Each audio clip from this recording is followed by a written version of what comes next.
Hello friends, welcome to Prashant study centre. दोस्तों, आज की इस वीडियो में क्लास 10 से मैथ का एनसीईआरटी बुक प्रश्नावली 1.2 का जो भी क्वेश्चन है सबको एक एक करके सॉल्व करने वाले बहुत ही अच्छे से हम समझेंगे। ठीक है ना फ्रेंड्स? तो वीडियो को शुरू से अंत तक देखिएगा, वीडियो को स्किप मत कीजिएगा। अगर चैनल पर नए होंगे तो चैनल को सब्सक्राइब जरूर कीजिएगा, वीडियो को लाइक कर दीजिएगा, हो सके तो ज़्यादा से शेयर भी कीजिएगा। तो चलिए फ्रेंड्स, वीडियो को हम शुरू करते हैं।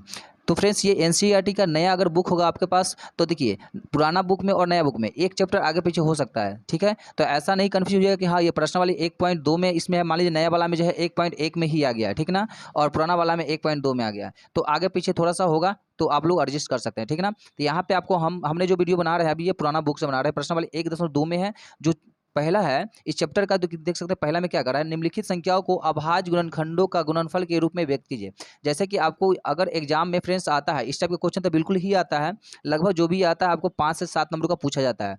जैसे अभाज्य गुणनखंडों से आपको कहा है गुणनफल के रूप में व्यक्त करना है, क्या करना है, तो अभाज्य गुणनखंड मतलब समझ सकते हैं फ्रेंड्स क्या होता है, तो एलसीएम को हम अभाज्य गुणनखंड बोलते हैं। जैसे लघुत्तम जो करते हैं ना उसमें का जो गुणनफल आता है, गुणनफल वही होता है इसका आंसर। तो चलिए हम इसको बनाना स्टार्ट करते हैं। चलिए फ्रेंड्स, तो देखिए यहाँ पे 140 है, तो 140 है तो इसको हम क्या करेंगे, पहले एलसीएम करते हैं। किस तरह से, देखिए यहाँ पे 140 हम लिख देंगे, इस तरह से आप लोग घेर दीजिएगा। ठीक है, उसके बाद में क्या करेंगे फ्रेंड्स, इसको एलसीएम करना होता है। एलसीएम कैसे करेंगे तो देख सकते हैं यहाँ पे, तो यहाँ पे आप 2 से लगा सकते हैं, बिल्कुल लग सकता है। देखिए 70 से लग जाएगा, 70 दूनी 140 होगा, 2 से लग जाएगा फ्रेंड्स, तो 35 दूनी 70 हो जाएगा, बिल्कुल हो जाएगा फ्रेंड्स। उसके बाद देख सकते हैं यहाँ पे 5 से लगाइएगा, 5 7 35 लग जाएगा। उसके बाद फ्रेंड्स देख सकते हैं यहाँ पे 7 से लग जाएगा, 7 एकम 7। ठीक है,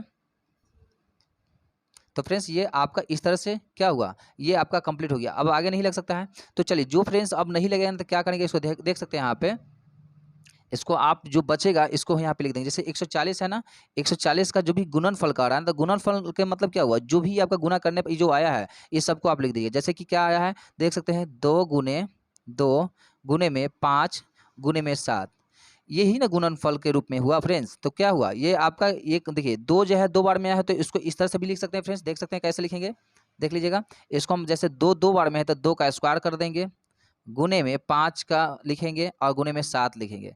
कहने का मतलब है ये आपका आंसर निकल आया। क्या हुआ, ये आपका आंसर हुआ 140 का गुणनफल यही हुआ, यही गुणनफल के रूप में व्यक्त हुआ। अगर इस सबको मल्टीप्लाई करते हैं फ्रेंड्स गुना, तो क्या होगा, आपको 140 ही आएगा। ठीक है ना, चलिए ये समझ गया। अब नेक्स्ट सेकेंड क्वेश्चन को सॉल्व करेंगे। चलिए तो देख सकते हैं यहाँ पे फ्रेंड्स, आपको सामने दिख रहा होगा क्वेश्चन क्या है सेकेंड, जो कि 5005 है। ठीक है, क्या है, 5005 है। यहाँ पे भी इसको यही करना है, जैसे एलसीएम विधि से इसको सॉल्व करेंगे। ठीक है, कैसे, एलसीएम विधि से। यहाँ पे आप लिख सकते हैं इस तरह से, पहले 5 को हम लिख देते हैं। ठीक है फ्रेंड्स, और इसको ऐसे आप घेर दीजिएगा। फिर इसके बाद देख सकते हैं यहाँ पे कितना सा लगेगा, 2 साल नहीं लग सकता है, बिल्कुल नहीं। देखिएगा लास्ट में जो संख्या होगा ना, अगर सम संख्या होगा, भाज्य संख्या मतलब 2 से कटने वाला होगा। जैसे कि 2 से कटने वाला संख्या कौन सा होता है, 4 होता है, 2 होता है, 0 होता है, 6 होता है, 8 होता है, मतलब ये सब होता है जो 2 से कट जाता है उसको भाज्य बोलते हैं। और जब यहाँ लास्ट में अगर 2 से नहीं कटने वाला संख्या रहता है तो समझिएगा 2 से नहीं लग सकता है। जैसे 5 है तो 5 क्या है, एक विषम संख्या है, अभाज्य है, जो कि खुद से कटेगा नहीं तो 1 से कटेगा। तो चलिए हम इसको हम कितना से लगा सकते हैं, देख सकते हैं यहाँ पे, इसको हम लगाएंगे 5 से ही लगाएंगे। 5 से लगाते हैं, अगर 5 का पहाड़ा कितना बार पढ़ेंगे तो 1001 बार पढ़ते हैं ना, 1001 बार पढ़ेंगे तो कितना, 5005 आएगा। ठीक है फ्रेंड्स, क्या होगा, तो 5000 मतलब 5005 के अगर पहाड़ा लाने के लिए हमको पढ़ना होगा 5 का पहाड़ा 1001 बार, तो आपको 5005 आ जाएगा। उसके बाद देख सकते हैं यहाँ पे 1001 है, तो इसको आप कितना से लगाएंगे, तो आपको पहले भी बताया कि लास्ट में जो संख्या रहेगा ना, ध्यान दीजिएगा, लास्ट का जो संख्या रहेगा, लास्ट का जो संख्या 1 है, तो कहने का मतलब ये विषम संख्या है ना, मतलब खुद से कटेगा, 1 से ही कटेगा। तो इसको आप क्या देखिए, इसको 7 से आप लगा सकते हो। 7 से कैसे लगाएंगे, देख सकते हैं यहाँ पे आपको 143 बार में लग जाएगा, कितना, 1001 आ जाएगा। 7 का पहाड़ा 1001 लाने के लिए 143 से पहाड़ा पढ़ना होगा। ठीक है ना, उसके बाद 143 का अगर काटने के लिए कितना सा, तो 11 से लग सकता है फ्रेंड्स। तो 11 से कितना बार में कटेगा, देख सकते हैं यहाँ पे 13 से लग जाएगा, क्योंकि 11 का पहाड़ा 13 बार पढ़ते हैं तो 143 आता है, और 13 का पहाड़ा कितना, 13 से लग सकता है, एक ही बार में लगेगा ना, 13 एकम 13। कहने का मतलब है आपको आगे नहीं लग सकता है ना, आगे क्यों नहीं लगेगा, कि देख सकते हैं ये आपका क्या था। तो अब इसको हम गुणनफल के रूप में लिखते हैं। चलिए फ्रेंड्स यहाँ पे लिखना स्टार्ट करते हैं। देख सकते हैं यहाँ पे 5005 है, तो हम पहले इसको यहाँ पे लिखते हैं 5005 इक्वल में, देखिए गुणनफल क्या सब है, देखिए 5 है, 5 लिख दीजिएगा, गुना में 7 है, 7 लिख दीजिएगा, गुना में 11 है, 11 लिख दीजिएगा, गुने में कितना है 13 है। मतलब गुणनफल आपका आया 5 गुने 7 गुने 11 गुने में 13। कहने मतलब इस सबको जब गुना कीजिएगा ना फ्रेंड्स तो 5 ही आएगा, इसलिए आपका ये गुणनफल के रूप में व्यक्त हो चुका है, यही आपका इसका आंसर होगा। तो चलिए फ्रेंड्स, ये आपको प्रश्न वाली 1.2 का पहला का 2 क्वेश्चन हम सॉल्व किया। अब हम सेकेंड को सॉल्व करेंगे, मतलब इसी चैप्टर का दूसरा का पहला सॉल्व करेंगे। तो देख सकते हैं फ्रेंड्स, दूसरा नंबर क्वेश्चन आपको दिख रहा होगा, क्या है यहाँ पे दूसरा में कर। तो देख लीजिए फ्रेंड्स, क्या है यहाँ पे, पूर्णांकों को निम्नलिखित युग्मों के एचसीएफ और एलसीएम ज्ञात कीजिए तथा इसकी जांच कीजिए कि दो संख्याओं का गुणनफल एचसीएफ गुने में एलसीएम है या नहीं है। तो चलिए फ्रेंड्स, पहले इसका हम फॉर्मूला, मतलब देख सकते हैं यहाँ पे इसको कह रहा है पूर्णांकों को निम्नलिखित युग्मों। इसका फॉर्मूला हम जानते हैं, एचसीएफ बराबर क्या होता है। एचसीएफ हम 3 प्रकार से बनाते हैं। पहला तो आपको अभाज्य गुणनखंड विधि द्वारा, दूसरा भाग विधि द्वारा, तीसरा जो होता है इसका फॉर्मूला से भी बनता है। जैसे कि आप जानते हैं फ्रेंड्स, कुछ इसका सूत्र जो होता है हम लिख देते हैं यहाँ पे, जो कि अगर एलसीएम आपको निकालने का फॉर्मूला होता है, एलसीएम इक्वल में क्या होता है फ्रेंड्स, ए गुने बी बटे में क्या होता है, मौसा होता है, इसको एचसीएफ बोल सकते हैं। ये आपको एलसीएम निकालने का फॉर्मूला होता है। और एचसीएफ निकालने का जो होता है फ्रेंड्स, वही सेम देख सकते हैं यहाँ पे, एचसीएफ इक्वल टू क्या होगा, ए गुने बी बटे में एलसीएम। मतलब एक दूसरे का मतलब क्या होगा, यहाँ पे विलोम होगा, उल्टा होगा। जैसे कि एलसीएम निकालने के लिए क्या होता है, ए गुने बी बटे में एचसीएफ होगा, और एलसीएम निकालने के लिए ए गुने बी बटे में एलसीएम। और ए और बी क्या होता है, तो जो देख सकते हैं यहाँ पे जो संख्या दिया रहेगा ना, जैसे यहाँ पे देख सकते हैं, यहाँ पे आपको दो संख्या है, जैसे 26 और 91 है, तो आप इसको ए मान सकते हो और इसको आप बी मान सकते हो। और बटे में एचसीएफ, तो एचसीएफ आप लोग निकालना होगा, एक थोड़ा सा क्या करना होगा, एचसीएफ आप भाग विधि से निकाल सकते हैं। तो चलिए पहले हम इसको हम क्या करते हैं, तो हम पहले इसको एचसीएफ निकालते हैं। तो एचसीएफ कैसे निकालेंगे फ्रेंड्स, देख सकते हैं यहाँ पे हम एचसीएफ निकाल लेते हैं। जैसे कि हम आपको कितना है, 91 91 क्या और 26, देखिए जो 26 से अगर भाग देते हैं फ्रेंड्स तो कितना से लगेगा, आप देख सकते हैं तो 3 से आप लगाते हैं, तो 3 से लगाएंगे तो 78 हो जाएगा, 78 लिख दीजिएगा। फिर माइनस जब कीजिएगा फ्रेंड्स, देख सकते हैं तो माइनस करने पर आपका जो आएगा कितना आएगा, 13 आएगा। ठीक है फ्रेंड्स, तो 13 आप लिख दीजिए यहाँ पे। उसके बाद देख सकते हैं यहाँ पे अब 13 आएगा, इसके बाद नहीं लगेगा फ्रेंड्स, इसको घेर दीजिएगा। ये 26 आपका यहाँ पे उतर आएगा। जब 26 ये आपका यहाँ उतर जाएगा ना, तो क्या कीजिएगा फ्रेंड्स, ध्यान दीजिएगा, 26 से 13 कितना बार कट रहा है, मतलब 13 से 26 कितना, 2 बार में कट जाएगा, तो 2 से इसको आप काट देंगे, ठीक ना। तो आपका क्या होगा, 0 0 आएगा घटने पर, तो आपका जो एचसीएफ आएगा ये 13 आपका आएगा। क्या हुआ, ये आपका एचसीएफ हुआ 13। ठीक है फ्रेंड्स, तो इस तरह से आपका एचसीएफ ये 13 हो जाएगा। तो चलिए हमको एक तो पता चल ही गया, एचसीएफ इसका दोनों संख्या का कितना आया, तो एचसीएफ हमको 13 आया। तो चलिए हम पहले एलसीएम निकालते हैं। क्या निकालते हैं, एलसीएम। तो एलसीएम के लिए आप सूत्र लिख सकते हैं, बिल्कुल लिख सकते हैं। तो एलसीएम बराबर क्या होता है, देख सकते हैं, एलसीएम निकालने के लिए हमें क्या करना होगा, ए गुने बी बटे में क्या होता है, आपको पता ही है एचसीएफ होता है। चलिए एचसीएफ होता है, पता है आपको। अब यहाँ पे ए गुने बी की जगह आप क्या डाल सकते हैं फ्रेंड्स, ध्यान दीजिएगा, ए गुने बी की जगह आप वही संख्या लिखिएगा, जैसे कि ए की जगह आप 26 ले सकते हैं, बिल्कुल ले सकते हैं। आप बी की जगह क्या लिख सकते हैं, आप 91 है ना। और एचसीएफ आपका कितना निकला था, देख लीजिएगा, एचसीएफ आपका 13 आया था, 13। तो 13 आप यहाँ पे लिख दीजिएगा। उसके बाद क्या कीजिएगा फ्रेंड्स, देख सकते हैं यहाँ पे अगर 26 और 91 का मल्टीप्लाई करते हैं फ्रेंड्स, मतलब इसको गुणनफल निकालते हैं, तो इसका आता है आपको इसको गुना करेंगे तो 2666 आएगा। 2666 आप यहाँ पे लिख लीजिएगा। अब बटे में कितना है आपका 13 है, तो 13 यहाँ पे लिख लीजिएगा। ठीक है, इसको काट दीजिएगा, भाग दे दीजिएगा, तो ये कट जाएगा आपको फ्रेंड्स कितना से, तो देख सकते हैं यहाँ पे आपको 182 से कटता है। तो कहने का मतलब आपका एलसीएम जो है आपका निकल आया कितना, 100 कितना 82। तो इस तरह से आप क्या निकाल सकते हैं, एचसीएफ या एलसीएम निकाल सकते हैं। चलिए अब हम एचसीएफ निकालते हैं। तो चलिए एचसीएफ निकालने के लिए सेम फार्मूला है, यही फार्मूला जो आपको पहला इस फार्मूला पे तो हमने बैठा दिया, अब दूसरा फार्मूला पे बैठाएंगे। तो एचसीएफ बराबर क्या होता है फ्रेंड्स, देख सकते हैं यहाँ पे, एचसीएफ बराबर होगा आपको ए गुने में बी बटे में क्या होगा, एलसीएम होगा। ठीक है फ्रेंड्स, एलसीएम आपको पता है फ्रेंड्स कि ए और बी क्या होता है, तो ए आप पहला अंक देख सकते हैं यहाँ पे 26 है, 100 लिख लीजिएगा। और गुने में बी क्या है, जो सेकेंड जो अंक रहेगा वो लिख लीजिएगा, जो संख्या होगा। तो अब बटे में एलसीएम आपका कितना आया, तो देखिए एलसीएम बटे में डालना है, तो एलसीएम तो आपको निकल आया ना 182, तो 182 ही यहाँ पे लिख दीजिएगा। और उसके बाद क्या करेंगे, 26 और 91 गुना करते हैं तो वही आता है 2600, कितना आएगा 2666 आएगा आपका। ठीक है फ्रेंड्स, 2666। अब बटे में 182 है आपका, 182 यहाँ पे लिख दीजिएगा। ठीक है फ्रेंड्स, अब उससे भाग अगर आप देते हो तो कितना से कट जाएगा, देखते हैं ना, ये 13 से कट जाएगा, 13 से कट जाएगा। तो आपका एलसीएम कितना आया, एलसीएम जो आया फ्रेंड्स आपका, सॉरी एचसीएफ जो आया आपका कितना आया, 13 आया। 13 आपका एचसीएफ हुआ और एलसीएम आपको 182 हुआ। तो कहने का मतलब फ्रेंड्स आई होप कि ये भी आप समझ गए होंगे। तो चलिए यहाँ पे प्रश्नावली 1.2 का ही है, कक्षा 10 का ही है। तो चलिए इससे पहले आपको दूसरा का हम सॉल्व किया था, ये तीसरा का पहला का सॉल्व करेंगे। चलिए यहाँ पे क्या लिखा हुआ है देख सकते हैं, क्वेश्चन में क्या है।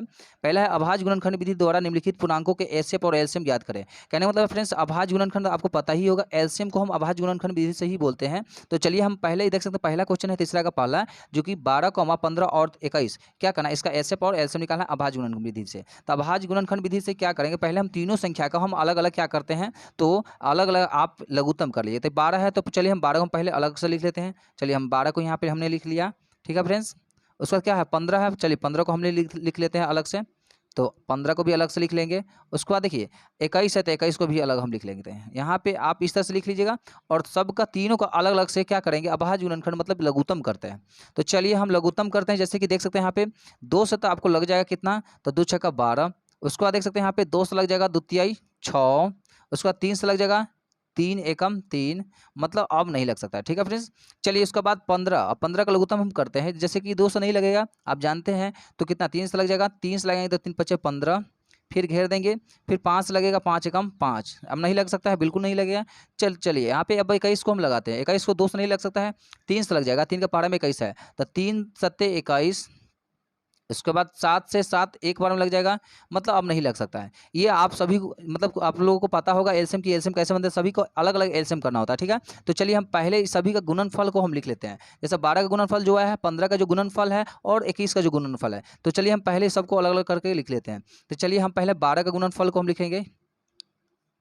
12 का गुणनफल कितना है देख सकते हैं यहाँ पे, 2 गुने 3 है, गुने में 1 है। चलिए अब हम 15 का गुणनफल लिखते हैं।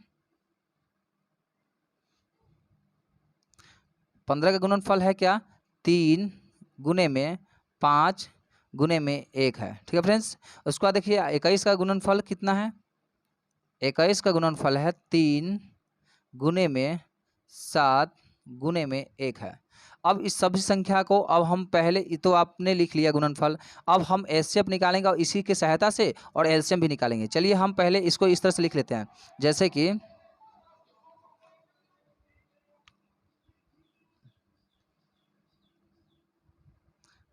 तो हम यहाँ पे लिखते हैं पहले एचसीएफ, क्योंकि एचसीएफ आपको पहले पूछ रहा है ना, तो एचसीएफ पहले आप लिख लीजिएगा, ठीक है।